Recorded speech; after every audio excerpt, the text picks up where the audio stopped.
Welcome back to my channel. आज अपन बात करेंगे कुछ स्टेप्स के बारे में जो बहुत ही ज़रूरी है जब आप अपनी पर्सनल फाइनेंस की जर्नी चालू करेंगे। पहला है इमरजेंसी फ़ंड। इमरजेंसी फ़ंड अभी आपको तो पता ही है, न्यूज़ में आते रहता है कि इस कंपनी ने इतने हज़ारों लोगों को ले ऑफ़ किया। तो अचानक आपकी जॉब कभी भी जा सकती है, बिज़नेस कभी भी बंद हो सकता है। तो एक इमरजेंसी फ़ंड क्रिएट करना बहुत ज़रूरी है। ये आपके बेसिकली मिनिमम 6 मंथ्स के खर्चे का फ़ंड होना चाहिए। इसमें आपको अपने इन्वेस्टमेंट्स वगैरह नहीं लाने हैं। जो भी आपके बेसिक खर्चे हैं, जैसे रेंट हो गया, इलेक्ट्रिसिटी हो गया, फ़ोन के बिल हो गए, दवाइयाँ के खर्चे हो गए, जो भी जब आपकी इनकम बंद हो जाती है बट आपके खर्चे वो होने ही हैं, वो आप स्टॉप कर ही नहीं सकते। तो मिनिमम 6 महीने के खर्चे होने चाहिए एंड आइडियली आपको इसको धीरे धीरे करके फिर 12 से 18 महीने तक आप ले जा सकते हैं। ये पर्सनल कॉल है, इसलिए अपन इसे पर्सनल फाइनेंस बोलते हैं, बट मिनिमम 6 मंथ्स का इमरजेंसी फ़ंड आपके पास होना चाहिए।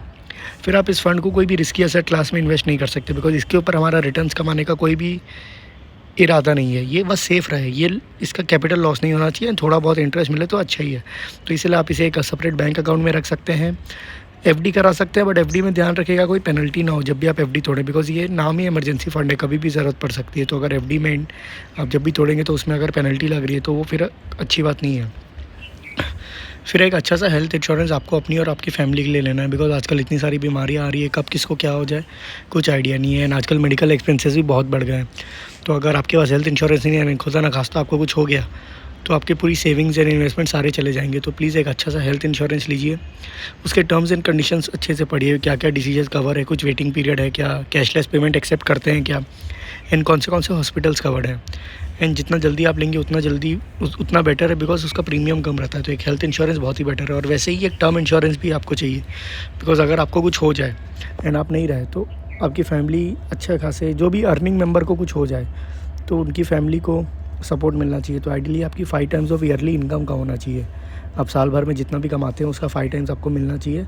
इसे आप खर्चा मत देखिए, बहुत लोग इसे खर्चा देखते हैं कि ये यार 10-15 हज़ार रुपये साल का लगेगा, ये खर्चा है। नहीं, ये खर्चा नहीं है। अगर आपको कुछ हो जाता है तो ये आपकी फैमिली के बहुत ज़्यादा काम आने वाला है। फिर आजकल इतनी सारी स्कीम्स चलती है, ज़ीरो कॉस्ट EMI हो गया, ये हो गया, इतने सारे अट्रैक्टिव ऑफर्स रहते हैं। तो आजकल क्रेडिट कार्ड मिलना इतना ईजी हो गया है, तो आजकल डेट में फॉल होना बहुत ही आसान है। तो कभी भी आपको लाइबिलिटी खरीदने के लिए डेट नहीं लेना चाहिए। असेट खरीदने के लिए आप डेट ले सकते हैं, जैसे आप घर ले रहे हैं, बट अगर आप वो घर में रहने वाले हैं तो आपका घर वो असेट नहीं है, लाइबिलिटी है, तो उसके लिए आपको लोन नहीं लेना चाहिए। बट आइडियली सबसे फेमस आजकल होम लोन ही है। अगर आप देखेंगे तो ज़ीरो कॉस्ट EMI होकर के चक्कर में मत फंसिए, बिकॉज एक बार आप इसे फंस गए ना, बिकॉज कोई बाहर आना बहुत मुश्किल हो जाता है इसमें।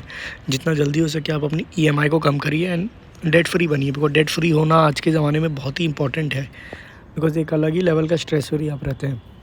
तो डेट में फॉल करना प्लीज़ अवॉइड करिए। असेट एलोकेशन करिए। अगर आप कुछ इन्वेस्टमेंट कर रहे हैं तो एक ही जगह इन्वेस्टमेंट करिए, बिकॉज कुछ भरोसा नहीं है कब क्या चीज़ गिर जाए। तो उसे अच्छे से डिवाइड करिए, stocks, FD, mutual fund, bonds. आजकल इतनी सारी चीज़ें हैं, आप REIT रेंटल इनकम आती है जिसमें, तो आप पूरा अपने आप को डाइवर्सिफाई करिए।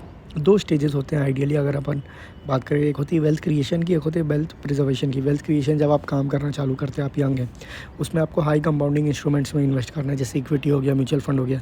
और एक आता है वेल्थ प्रिजर्वेशन, जब आपकी एक एज हो जाती है, रिटायरमेंट की एज पास है, तब आपको, बिकॉज आपने जो भी वेल्थ बिल्ड किया है उसको आपको लूज़ नहीं करना है। तो एक वेल्थ प्रिजर्वेशन, वहाँ पे आपको और सेफ़र ऑप्शंस मिलने चाहिए। इक्विटी में आप तब इन्वेस्ट नहीं कर सकते। तो ये 2 मेजर होते हैं एंड इसमें काफ़ी सारे बाइफर्केशन आ जाते हैं।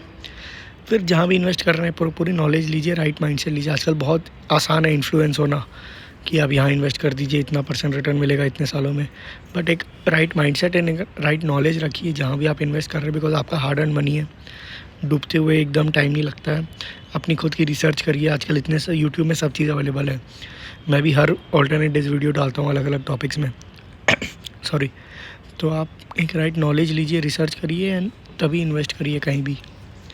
Thank you everyone. I hope आपको वीडियो अच्छी लगी हो, कुछ सीखने मिला हो। प्लीज़ लाइक करिए, शेयर करिए एंड चैनल को सब्सक्राइब करिए। Thank you everyone.